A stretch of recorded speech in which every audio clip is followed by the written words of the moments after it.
बरेली से शुरुआत करने जा रहे हैं, जहां पर तौकीर के करीबियों पर बुलडोजर एक्शन चलाया जा रहा है। 3 मंजिला कपड़ा शोरूम पर कार्रवाई यहां पर की गई है। अवैध इमारत को जमींदोज किया जा रहा है। मौके पर पीएसी के साथ भारी पुलिस बल को भी तैनात किया गया है। कल भी प्रशासन ने यहां पर बुलडोजर चलाया था।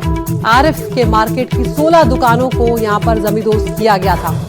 बरेली में आपको बता दें कि किस तरह से हिंसा का पूरा दौर चला था। हमने देखा था 26 सितंबर इसी साल, जब सांप्रदायिक हिंसा के कारण जुमे की नमाज के बाद आई लव मोहम्मद का पोस्टर लगा। ये तनाव ज्यादा बढ़ गया जब जुमे की नमाज के बाद कुछ लोग इस्लामिया ग्राउंड के पास जुलूस निकालने की कोशिश कर रहे थे और इसी सब के बाद यहाँ पर हिंसा का दौर फैला। और अब तस्वीरें आप देख रहे हैं, एक बार फिर से यहाँ पर तौकीर के करीबियों पर एक्शन किया जा रहा है। 4 अलग अलग तस्वीरें आपको यहाँ पर हम दिखा रहे हैं, किस तरह से प्रशासन ने बुलडोजर यहाँ पर चलाया है और आरिफ की कई दुकानों को, और आज एक 3 मंजिला इमारत जो है आरिफ की, उसे भी जमींदोज किया जा रहा है। और इसके अलावा 16 दुकानें भी कल नेस्तनाबूद यहाँ पर कर दी गई थी।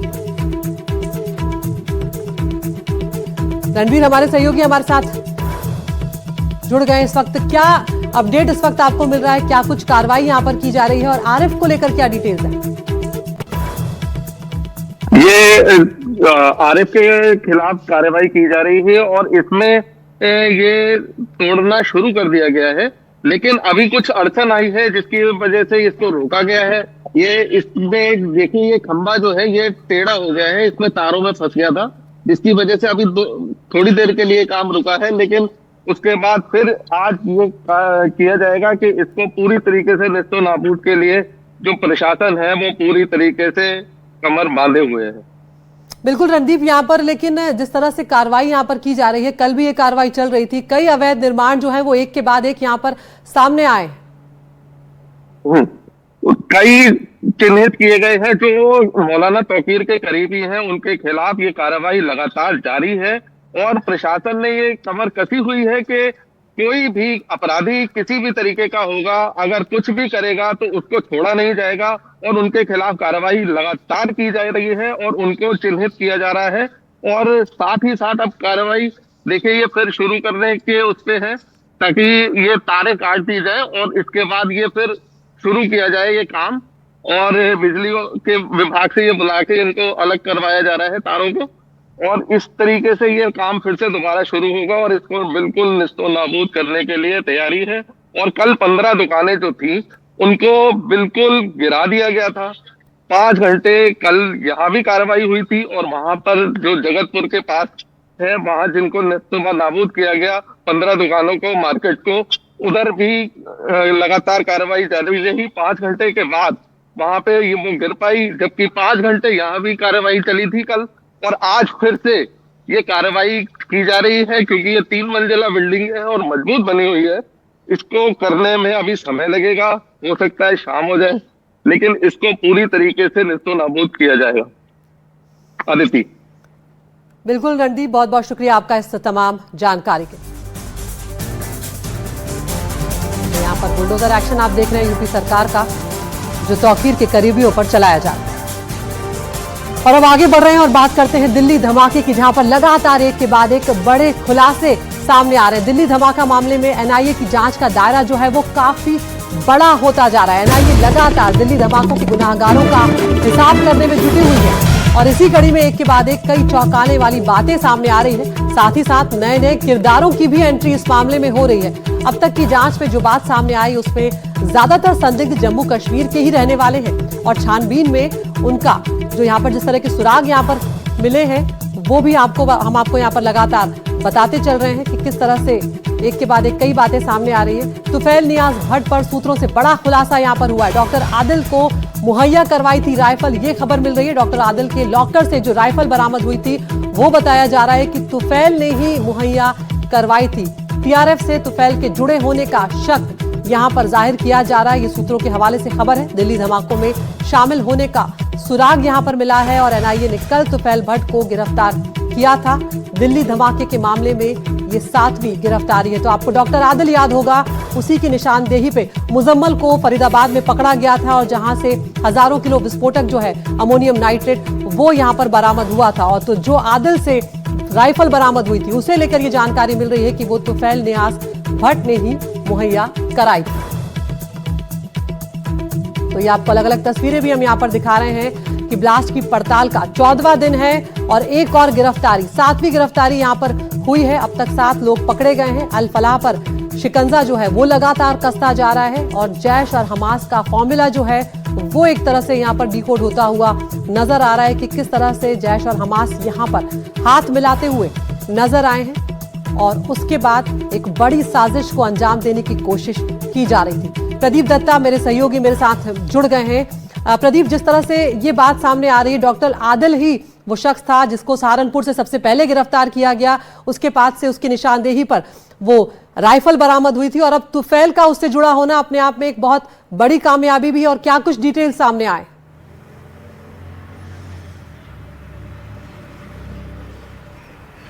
बिल्कुल आपने सही कहा, ये सुरक्षा एजेंसीज के लिए बहुत बड़ी कामयाबी है क्योंकि ये 7वां अरेस्ट है अभी तक। अगर दिल्ली ब्लास्ट मामले की बात करें तो इन्हें कल स्पेशल इन्वेस्टिगेशन एजेंसी ने अरेस्ट कर लिया और ये तुफैल जो है बटमालू के इलाके में पेशे से ये एसी टेक्नीशियन और एक कोल्ड स्टोरेज में काम करते हैं। लेकिन जैसे हमने इसकी तफसील जानने की कोशिश की तो पता चला कि 13 महीने के लिए पब्लिक सेफ्टी एक्ट के तहत ये जेल में रहकर आए हैं और पिछले 2 महीने पहले ये रिलीज हुए थे और आजकल एसी टेक्नीशियन का काम कर रहे थे। हालांकि इसकी माताजी जो है वो डिनाई कर रही है कि इनका कोई हाथ होगा, लेकिन सुरक्षा एजेंसियों के मुताबिक जो अदील के लॉकर में, डॉक्टर अदील के लॉकर में जो राइफल मिली थी वो राइफल इन्होंने ही मुहैया करवाई थी और ये राइफल उन्होंने दी थी इरफान अहमद वागे। ये वही मौलाना है जिन्होंने इन सभी डॉक्टरों को वर्गलाया था, रेडिकलाइज किया था, इंडोक्ट्रिनेट किया था, ब्रेन वॉश किया था और ये राइफल उनको दी थी। उस राइफल मौलाना द्वारा अदील को दी गई थी। अब इसका पर्पस क्या था, राइफल को कब इस्तेमाल करना था, कैसे इस्तेमाल करना था, वो अभी इन्वेस्टिगेशन इसमें जारी है। लेकिन एक बात तो सही है कि ये जो शख्स है तुफैल, जो सुरक्षा एजेंसियों का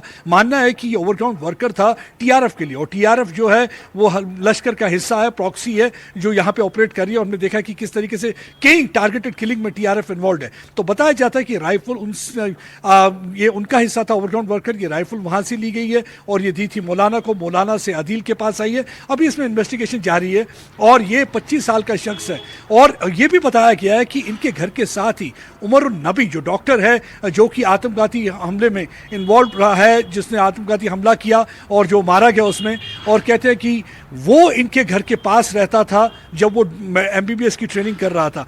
हालांकि इनके जो परिवार के सदस्य हैं वो कह रहे हैं कि उमर और तुफैल के बीच में कोई कनेक्शन नहीं है। लेकिन खैर आजकल के दौर में ये अंदाज़ा लगाना कि कोई कनेक्शन है या नहीं है ये तो बहुत ही मुश्किल हो जाता है। और खासकर जब मोबाइल का दौर हो तो आपको ज़रूरी नहीं है कि आपको एक दूसरे से मिलना है, आप मोबाइल द्वारा भी कनेक्टेड रह सकते हैं। हालांकि ये बात उनकी माता जी ने एडमिट करी जब उनसे हमने सवाल पूछा कि हो सकता है मोबाइल का भी इस्तेमाल करके कोई कनेक्टेड रहे, कुछ कहा नहीं जा सकता। लेकिन उमर और नबी इनके घर के करीब रहता था। अब सुरक्षा एजेंसी ये भी पता लगा रही है कि इनका कोई कनेक्शन था, क्या इनसे आपस में बातचीत हुई थी, क्या इसको उसी तरीके से रेडिकलाइज किया था, किस तरीके से कॉन्स्पिरेसी में इन्वॉल्व था। तो ये सारी चीज़ें पता चलेंगी जैसे जैसे क्वेश्चनिंग होती जाएगी, इंटरोगेशन होती जाएगी, सब खुलासे सामने आएंगे। लेकिन अभी तक 7 बड़े अरेस्ट हो चुके हैं जिसमें हमने देखा कि एक टेक्निकल सपोर्ट प्रोवाइड कर रहा था दानिश, जो कि हमास की तर्ज पर ड्रोन को वेपनाइज कर रहा था, विस्फोटक तैयार कर रहा था और उन्हें एक एरियल अटैक के लिए तैयार कर रहा था, रॉकेट बना रहा था। दूसरी तरफ एक नहीं अलग अलग तरीकों से, यानी कि मल्टीपल तरीकों से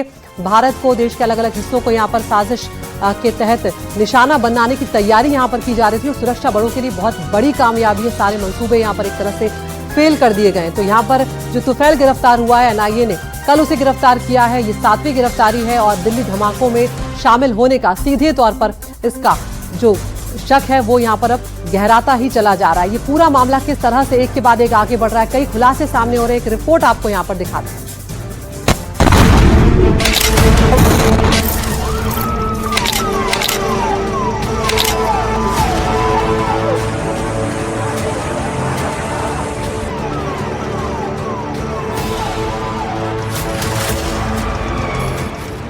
दिल्ली में लाल किला के पास हुए धमाके को पूरे 14 दिन बीत चुके हैं और जांच एजेंसियां इसके एक एक तार को खंगालने में एड़ी चोटी का जोर लगाए हुए हैं। इस मामले में हर बीतते दिन के साथ चौंकाने वाले, हैरत अंगेज खुलासे हो रहे हैं। डॉक्टर उमर, डॉक्टर शाहीन से अब यह मामला कई गुना आगे बढ़ चुका है और धमाके की इस साजिश में अब तक 7 गुनहगारों को दबोच लिया गया है। 7वें संदिग्ध का नाम है तुफैल नियाज भट्ट। भट्ट को एनआईए ने श्रीनगर से उठाया है और अभी उससे सवालों का सिलसिला जारी है। इस टेरर मॉड्यूल की एक एक कड़ी आप तक लाएं, उससे पहले तुफैल नियाज भट्ट की कुंडली आपके सामने खोलते हैं। इस संदिग्ध का नाम है तुफैल नियाज भट्ट। इसे श्रीनगर के बटमालू इलाके से गिरफ्तार किया गया है। एनआईए की टीम ने जांच के दौरान तुफैल को अरेस्ट किया है। इस पर आरोप है कि इसके कनेक्शन दिल्ली धमाके में शामिल आतंकियों से थे। इसने डॉक्टर आदिल को राइफल मुहैया कराई थी, जो जांच के दौरान जांच एजेंसी को डॉक्टर आदिल के लॉकर से बरामद हुई थी।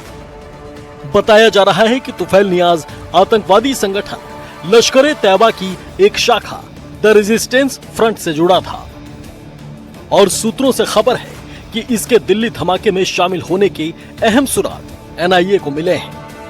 एनआईए के चंगुल में इस तरह से जुड़े कुछ डॉक्टर्स हैं जिनसे पूछताछ हो रही है। इनमें ये दो चेहरे बेहद अहम हैं और वो है डॉक्टर मुजम्मिल और डॉक्टर शाहीन।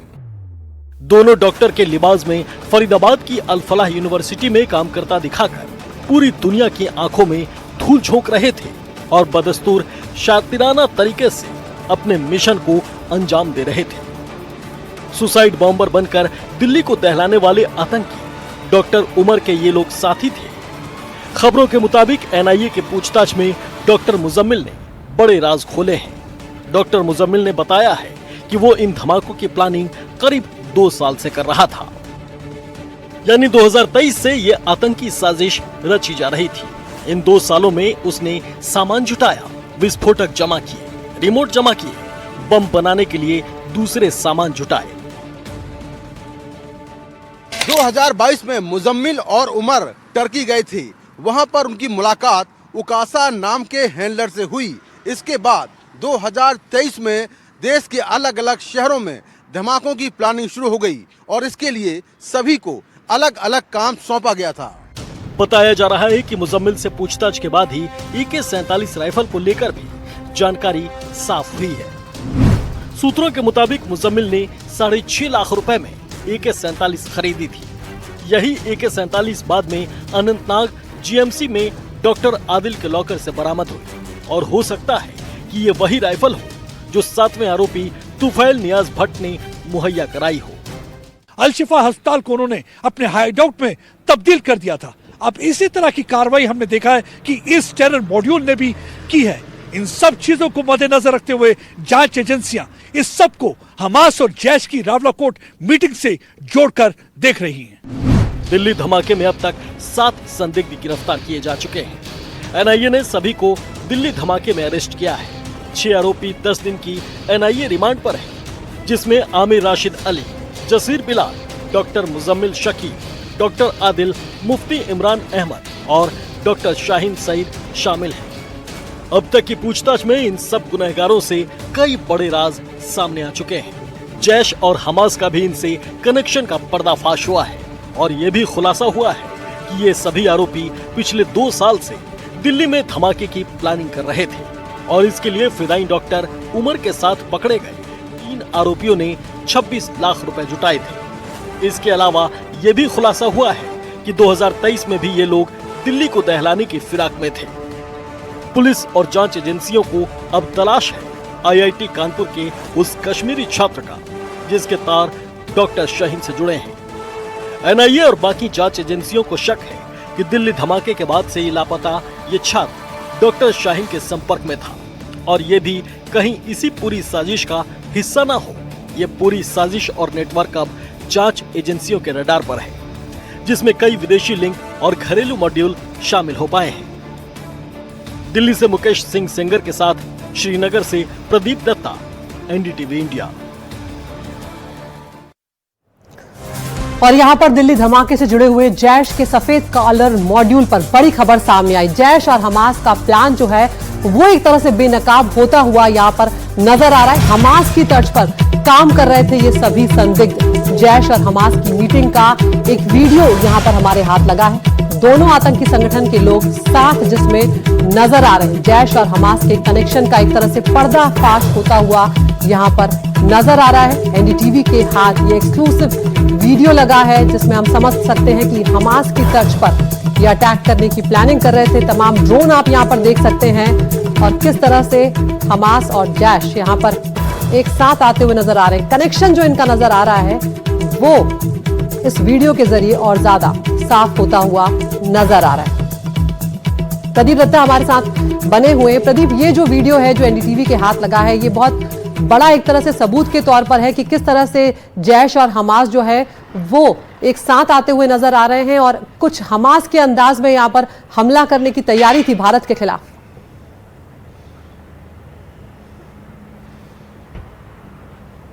बिल्कुल आपने सही कहा। जब आप इस वीडियो को देखेंगे, ये 5 फरवरी का वीडियो है और ये वीडियो जो है रावलाकोट का है। रावलाकोट पाकिस्तान ऑक्यूपाइड जम्मू कश्मीर में, और पहली बार हमास के कमांडर जैश के कमांडर्स के साथ एक स्टेज साझा करते हुए नजर आए। और इस जो कॉन्फ्रेंस का नाम रखा गया था Kashmir solidarity and operation Al Aqsa flood. और ये ऑपरेशन अल अक्सा वो ऑपरेशन था जो उन्होंने 3 वर्ष पहले इसराइल के खिलाफ लॉन्च किया था, जिसमें 1600 के करीब इसराइल के जो लोग थे मारे गए थे। और जब उन्होंने मोटर्स के द्वारा और फेंस को फांद कर जब वो अंदर दाखिल हुए थे। और देखिए इसमें उसके बाद इन्होंने एक रैली निकाली जो घोड़ों के जरिए, जिसमें फलस्तीन के फ्लैग थे और साथ में उन्होंने पाकिस्तान के झंडे भी नजर आए। यानी कि स्क्रिप्ट जो था इस अटैक का बहुत देर पहले लिखा गया था, लेकिन अब उस मंसूबे को उनको कार्रवाई को अंजाम देना था। लेकिन इससे पहले कि वो अपनी कार्रवाई को अंजाम दे पाते, लेकिन इनके कई लोग गिरफ्तार हो गए, जिसकी वजह से इनके सारे मंसूबे जो काले मंसूबे थे उस पर से पर्दाफाश हो गया। एक बात तो क्लियर है, जैश और हमास मिलकर काम कर रहे थे। तभी आपने देखा होगा तौर तरीका, दानिश जो ड्रोन तैयार कर रहे थे। बिल्कुल। और जो बात आप प्रदीप कह रहे हैं कि इनके मंसूबों पर यहां पर पूरी तरह से पानी फेर दिया है हमारी एजेंसियों ने। शुक्रिया प्रदीप आपका इस तमाम जानकारी के लिए।